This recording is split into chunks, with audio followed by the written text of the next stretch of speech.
Let me ask you something, and don't overthink it.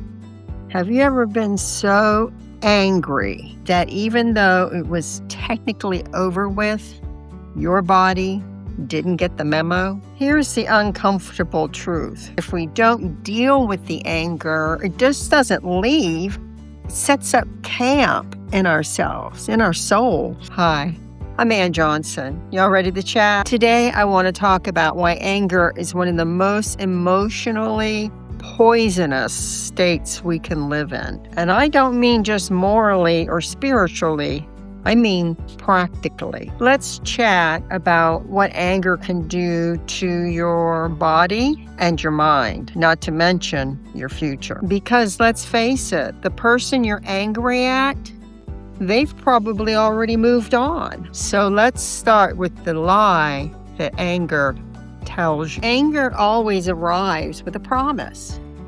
It says, I'm standing up for you. I'm protecting you. If you don't feel this way, you're letting me down. And at the time, it feels powerful. You're finally saying what you've been holding back. You feel righteous, clear, certain. And here's the part nobody wants to admit. Anger doesn't protect your peace. It protects your ego. And ego protection usually comes at a cost because anger doesn't ask, what's the smartest response?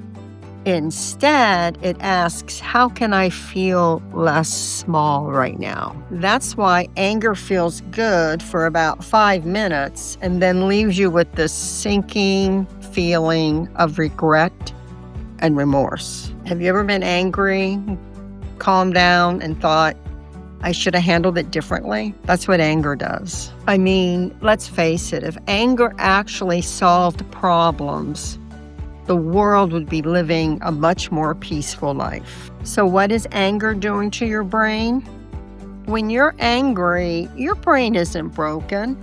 Your body's going into survival mode. It doesn't understand that this is just a conversation, a criticism, a dismissal, or a feeling of being replaced or pushed away. So your brain shifts away from logic and turns it over to reaction. That's why you interrupt, you assume the worst, and you hear disrespect when it may have just been clumsiness. Or here's the worst, you go for the emotional jugular instead of the solution. Anyone else do that out there? I know I've been guilty of it.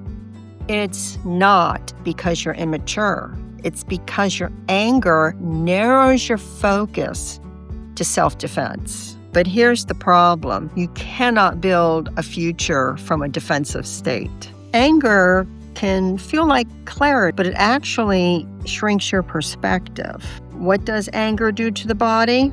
Well, this is where it turns toxic. Let's talk about the part most people don't understand.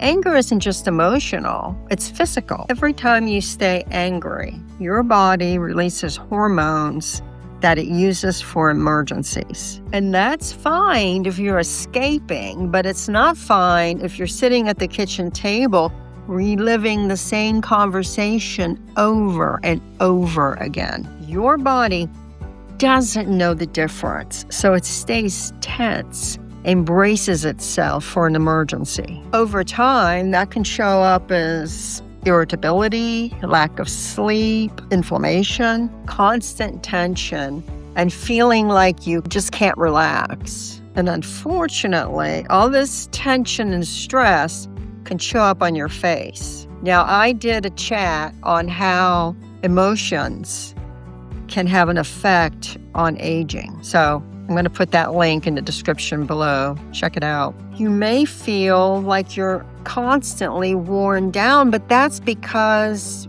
you're fighting battles in your mind that have already ended. That's what anger does to you. One battle you don't have to fight, and that is tapping that subscribe button. So if you could do that, I'm trying to build a community. I really appreciate it. Thank you. Your body pays for anger long after the argument is over with. If you indulge me a minute, I'm going to share a personal story of my own anger. I've had a lot of anger over the years. We all have. But this one in particular was when I was 55 and I was forced out of my job. A new company had come in and the culture had changed. They glorified youth. And at 55, I wasn't so youthful anymore. Experienced, but not youthful. I replayed the exit interview over and over again in my mind. What I should have said, what they said that was unfair. I would wake up in the middle of the night thinking about it. I was so angry. How could they do this to me? And then, I don't know what it was, but just clarity hit. And I started thinking they didn't care. They weren't angry. They were going on with their work, planning their meetings, working on projects, putting together a sale. I was the one who was still replaying the same conversation. And that's when I realized my anger wasn't hurting them. It was hurting me. I realized that holding on to anger wasn't strength. It was self-inflicted pain. Are you inflicting pain on yourself? Pain leads to damage, and that's what was going on with me. So keep in mind that anger often outlives the situation, but only in your mind. When you're in a situation where you feel yourself getting angry, take advantage of the power of the pause.